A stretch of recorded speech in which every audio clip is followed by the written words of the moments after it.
Moving on to gender stereotypes, you think about it. When kids are born, heck, before they are born, as soon as somebody gets that gender ultrasound and you find out whether you're having a male or a female, and then you do that gender reveal party, people automatically start buying that fetus things that are going to determine what they are going to wear, or what they are going to be, what they're going to dress like uh, for the rest of their infancy. And it's pretty interesting because we automatically just assume that girls are going to wear pink or purple, and that boys are going to wear blue. And we need to be aware that kids don't care what color they wear when they're born. Uh, yes, some parents are very rigid and want their kids to be in a specific gender specific colors, but clothes are clothes. And when it comes to gender stereotypes, we oftentimes force these stereotypes onto our kids, not realizing that we are doing it as parents. We do it through their toys that they wear, or toys that they play with, their clothes that they wear, and we do it even through jobs that we associate with. And by doing so, we sort of funnel our children into thinking that they have to do certain jobs, occupations.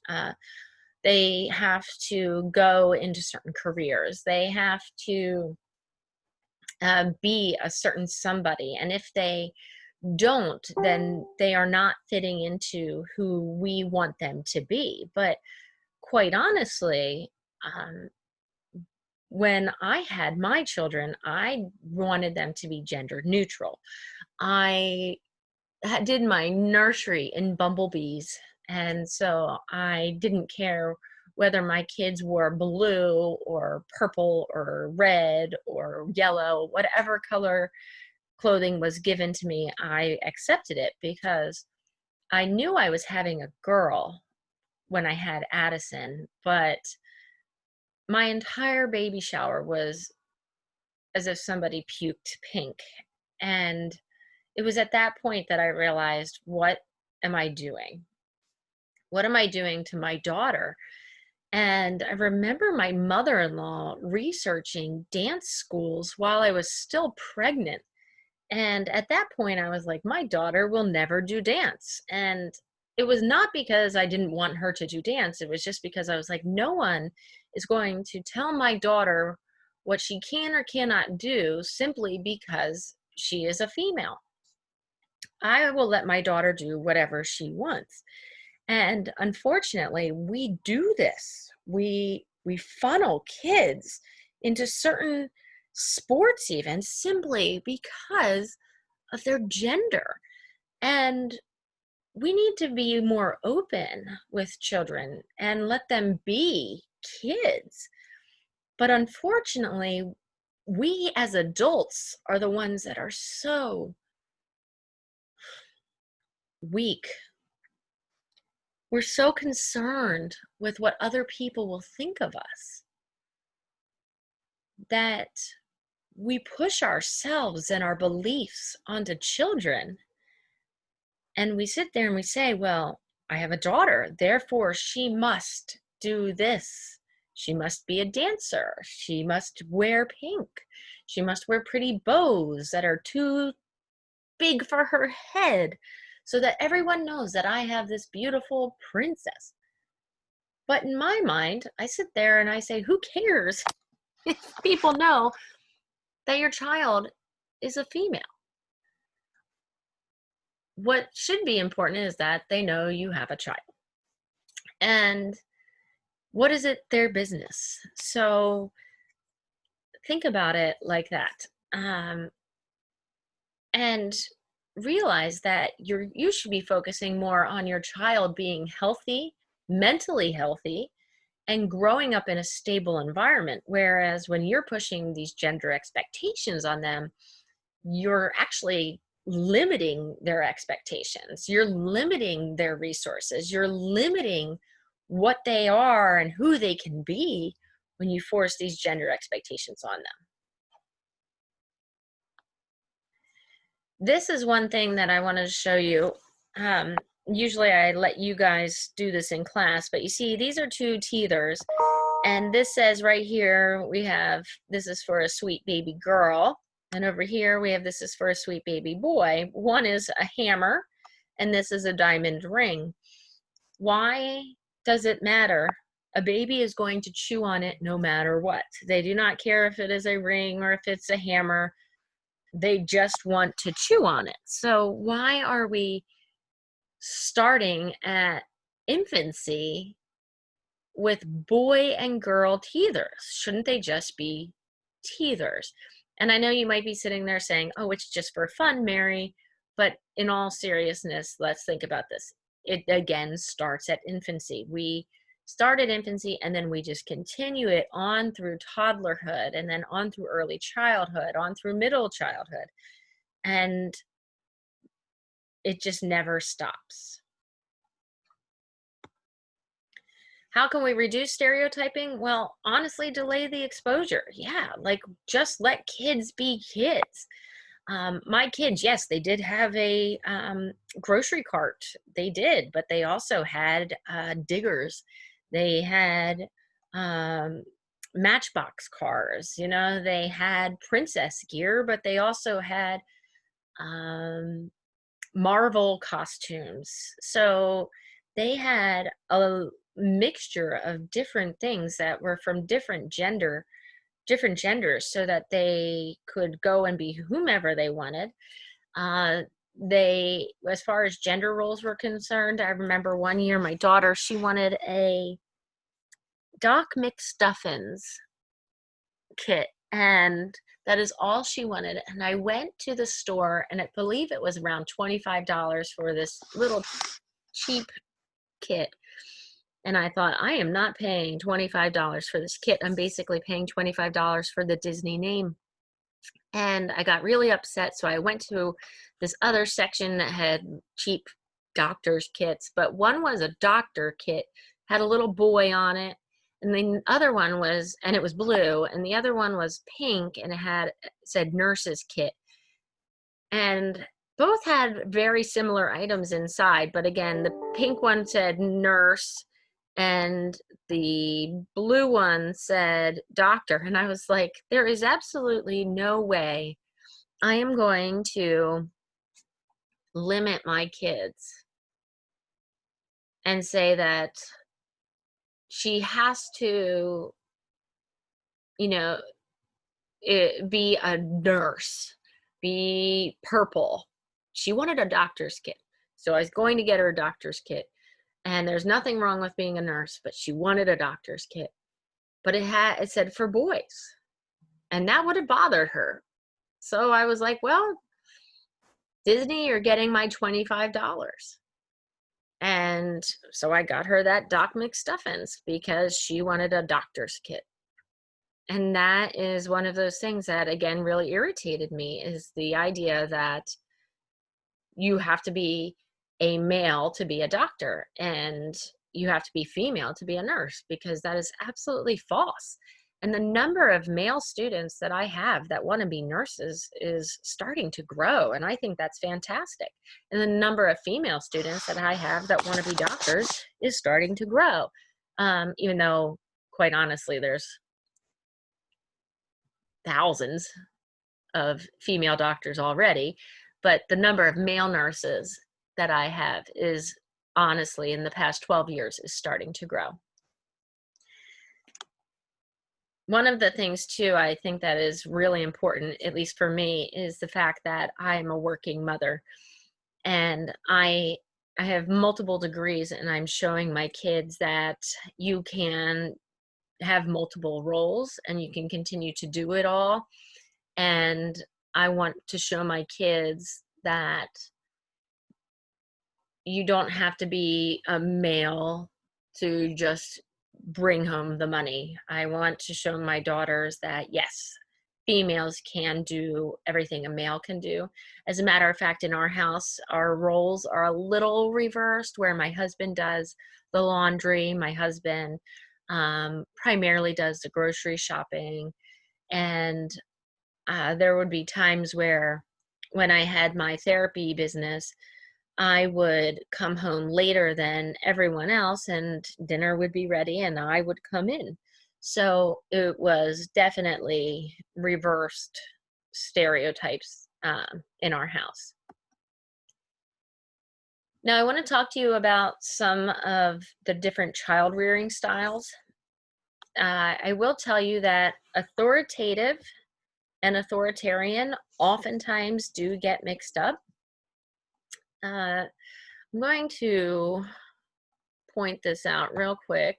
I want to draw real quick. The authoritative is the goal. This is definitely the goal. Trying to write, sorry. Goal. There we go. I was trying to write with a pen and it wasn't working.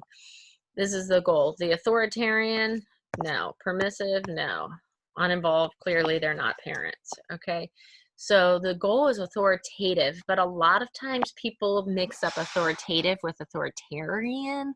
Please do not do that. Yeah, so the goal is authoritative. And authoritative families, they often raise kids with high self-esteem. So this is, again, our goal is raising kids in an authoritative environment. And I will show you why. Let me talk to you about all of these. And I'm going to start off with telling you an uninvolved parent we're not going to talk about because they are not parents.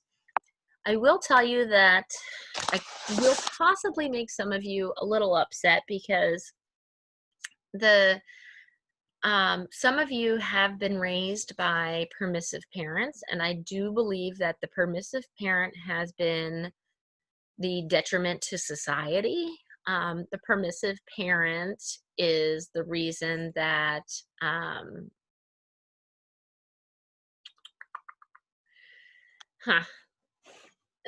they're the reason that society is falling apart, because the permissive parent basically wants to be the child's best friend. They have very high acceptance, very high involvement because they want their kids to like them. But keep in mind that you might sit there and say, now again, this is for kids 14, 15, 16, 17, maybe even 18. Even a little older than that, but I'm just going to say it. They just want to be in your good graces because they maybe missed out on their own childhood. And so they are trying to get in with you and live vicariously through you.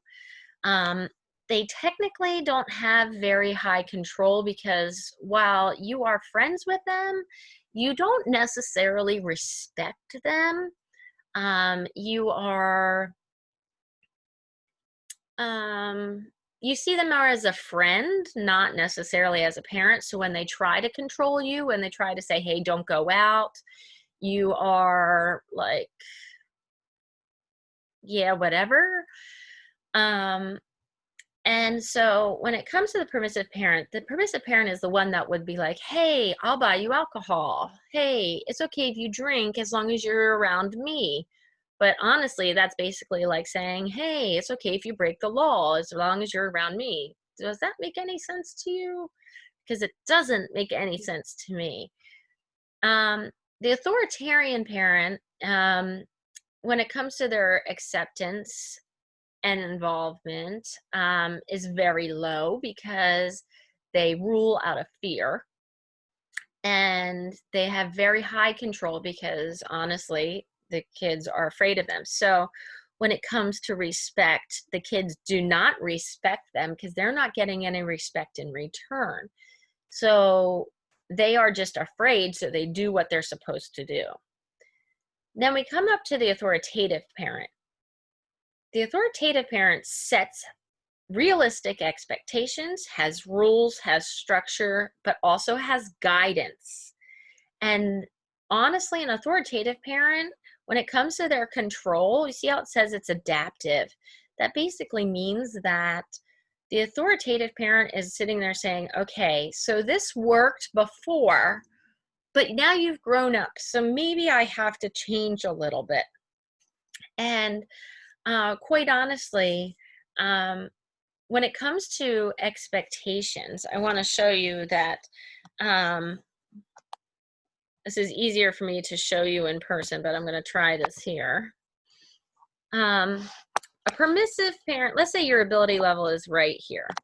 A permissive parent, their expectation is right about here. So a permissive parent says, okay, good, look at you, you're doing great. Awesome. An authoritarian parent, their expectations, let's see, I'm going to put an R for authoritarian.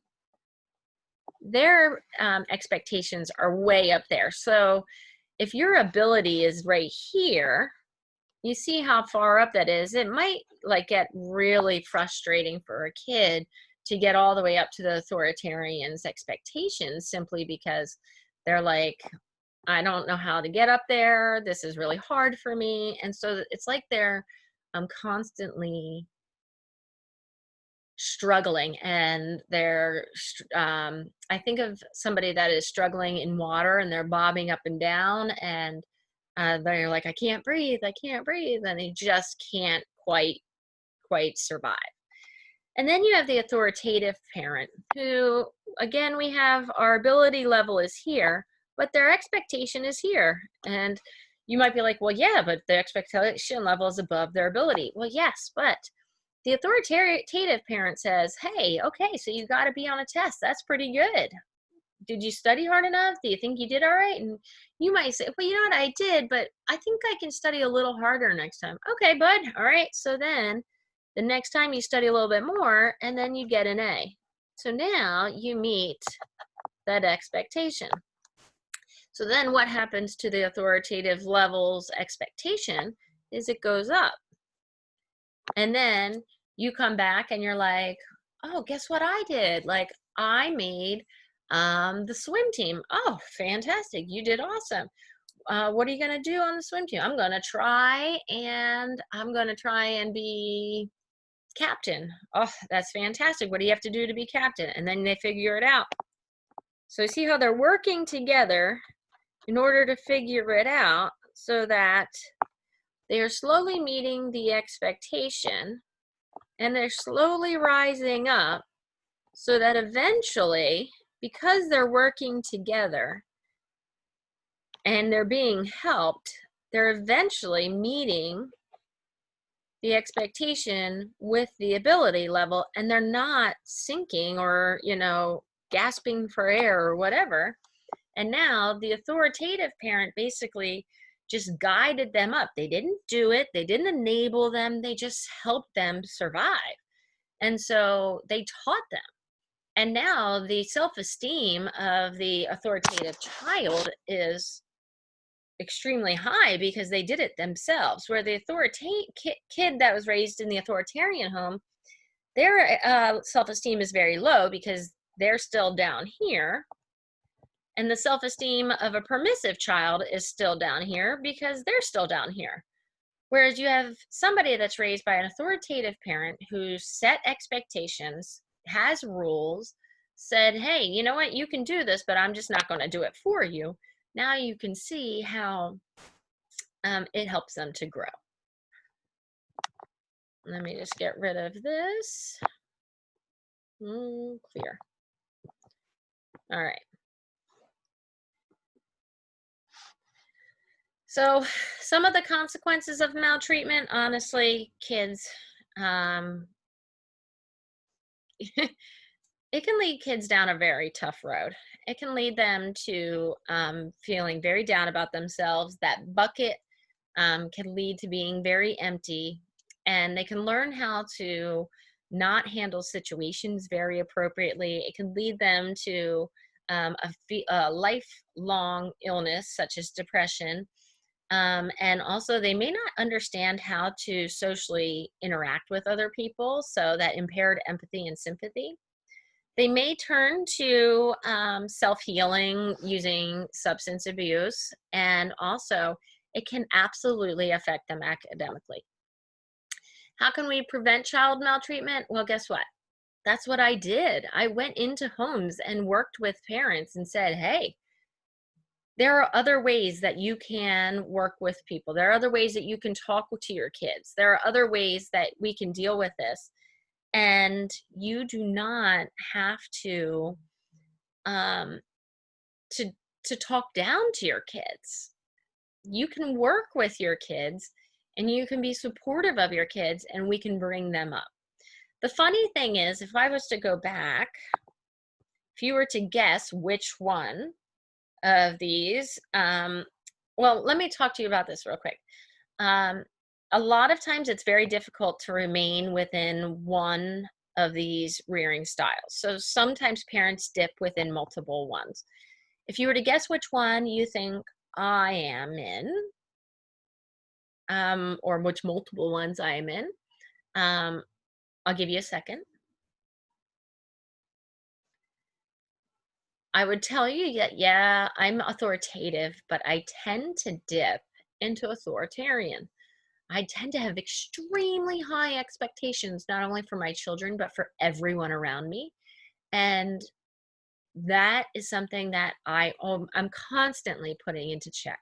I'm constantly needing to understand that not everybody meets my expectations or is going to meet my expectations. So it's just something that I need to think about. So this ends chapter 8. So I will finish this, and then we will pick up with chapter 9 in the next segment.